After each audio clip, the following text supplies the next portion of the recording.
সমস্ত কিছু একসঙ্গে এবারে আমি খুব ভালো মতো হাত দিয়ে মাখিয়ে নিতে হবে। এটাকে খুব ভালো মতো মাখিয়ে নেব 4 থেকে 5 মিনিট মতো।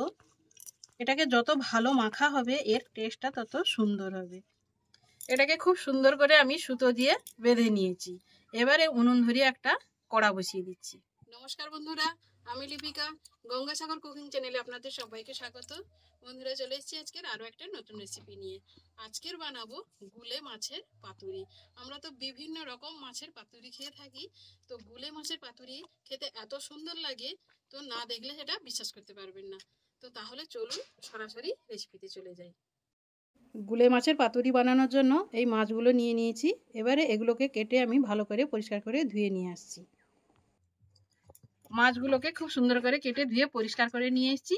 এগুলোকে এক সাইডে রেখে দেব। এই পাতুরিটা বানানোর জন্য একটা সুন্দর মশলা তৈরি করে নেব। তার জন্য একটা মিক্সির জার নিয়ে নিয়েছি। এর মধ্যে দিয়ে দেব 1 চামচ কালো সর্ষে, আর নিয়ে নেব 1 চামচ সাদা সর্ষে, আর দিয়ে দেব 2টো কাঁচা লঙ্কা, আর অল্প একটু 1 চিমটে লবণ, আর 1 চামচ মতো আমি দিয়ে দেব এর মধ্যে পোস্ত।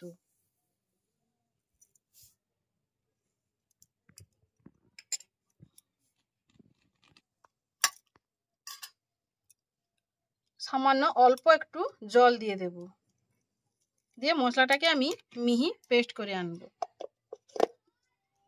একটা মিহি পেস্ট তৈরি করে নিয়ে এসেছি। এবারে মাছের মধ্যে আমি বেশ কিছু মশলা মিশিয়ে নেব। পরিমাণ মতো লবণ দিয়ে দিচ্ছি, আর 1/2 চামচ মতো হলুদের গুঁড়ো এর মধ্যে দিয়ে দিচ্ছি।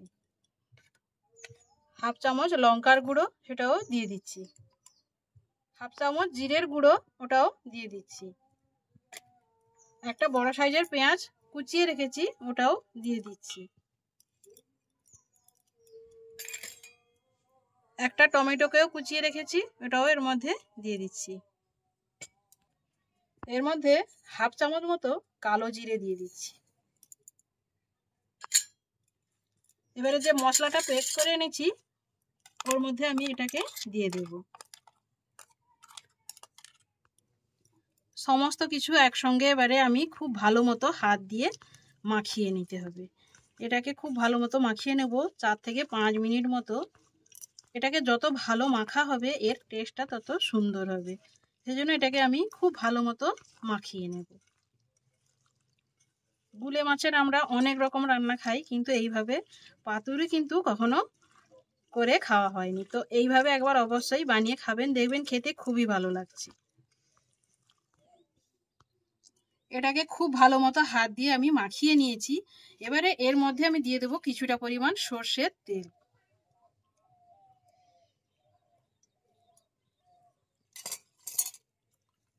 তেলটা দিয়েও খুব ভালো মতো এটা আমি মাখিয়ে নেব। এই সর্ষের তেলটা দিলে কিন্তু পাতুরি বা বাটি চচ্চড়ি খেতে দারুণ লাগে। কাঁচা সর্ষের তেলের গন্ধটা যখন আসবে খুবই ভালো লাগে। এই পাতুরিটা বানানোর জন্য আমি বেশ কয়েকটা লাউ পাতা নিয়ে নিয়েছি। লাউ পাতাগুলোকে খুব ভালো মতো পরিষ্কার করে ধুয়ে নিয়েছি। এবারে এগুলোকে এইরকমভাবে আমি সাজিয়ে দেব।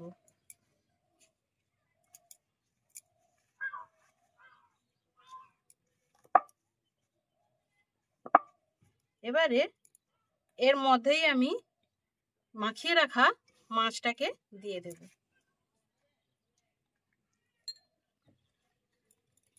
এর উপর থেকে আমি একটু লেবু রস দিয়ে দিচ্ছি।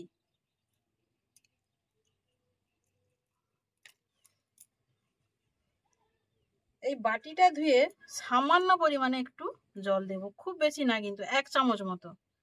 এটা দিয়ে আমি মশলাটা যাতে নষ্ট না হয় সেই জন্য ধুয়ে এতে জলটা দিয়ে দিচ্ছি।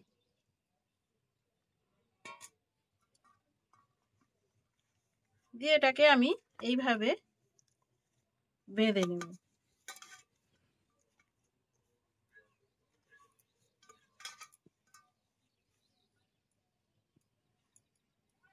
এইভাবে সুতো দিয়ে আমি এটাকে ভালো মতো করে বেঁধে নিচ্ছি। এটাকে খুব সুন্দর করে আমি সুতো দিয়ে বেঁধে নিয়েছি। এবারে উনুন ধরিয়ে একটা কড়া বসিয়ে দিচ্ছি। এখন উনুন ধরিয়ে একটা কড়া বসিয়ে দিয়েছি। কড়াটা তেতে গেছে, কড়ার মধ্যে দিয়ে দেব সর্ষের তেল। খুব বেশি দেব না, অল্প একটু সর্ষের তেল দেব। এই কড়ার মধ্যে আমি গুলে মাছের পাতুরিটা তুলে দিলাম, দিয়ে ঢাকা দিয়ে আমি 15 মিনিট এইভাবে রান্না করে নেব। তো বন্ধুরা, গুলে মাছ কিন্তু আমরা বিভিন্ন রকম করে খেয়ে থাকি, তো একবার এইভাবে পাতুরি করে খেয়ে দেখুন, দেখবেন খেতে খুবই ভালো লাগছে। গুলে মাছের পাতুরি দিয়ে এক থালা ভাত খাওয়া হয়ে যাবে, আমি গ্যারেন্টি দিয়ে বলতে পারি। তো রেসিপিটা ভালো লাগলে অবশ্যই চ্যানেলটি সাবস্ক্রাইব করে আমার সঙ্গে থাকবেন। আর বাড়িতে যদি এইভাবে বানান তাহলে কমেন্টে জানাবেন, আর একটা লাইক দিতে ভুলবেন না কিন্তু। 15 মিনিট হয়ে গেছে, ঢাকা খুলে এবারে এটাকে আমি উল্টে দেব। এক পিঠ 15 মিনিট সেদ্ধ করে নিয়েছি, সুন্দরভাবে রান্না করে নিয়েছি।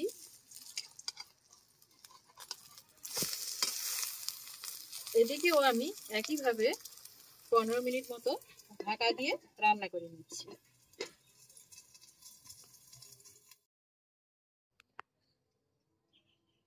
উপর থেকে আমি 3টে কাঁচা লঙ্কা দিয়ে দিচ্ছি, আর কিছুটা পরিমাণ কাঁচা সর্ষের তেল। এই তেলের গন্ধটা থাকলে কিন্তু দারুণ লাগবে। 1 চামচ মতো তেল আমি ছড়িয়ে দিলাম। খেতে কিন্তু অসম্ভব সুন্দর লাগে। এইভাবে একবার বাড়িতে বানিয়ে খাবেন, দেখবেন খেতে সবাই খুবই ভালোবাসছে। তো বন্ধুরা, রেসিপিটা ভালো লাগলে অবশ্যই চ্যানেলটি সাবস্ক্রাইব করে আমার সঙ্গে থাকার অনুরোধ রইল। আর বাড়িতে এইভাবে যদি বানান তো কমেন্টে জানাবেন, আর একটা লাইক দিতে কিন্তু ভুলবেন না। তো দেখা হচ্ছে অন্য কোনো নতুন ভিডিওতে, ততক্ষণে ভালো থাকবেন, সুস্থ থাকবেন। নমস্কার।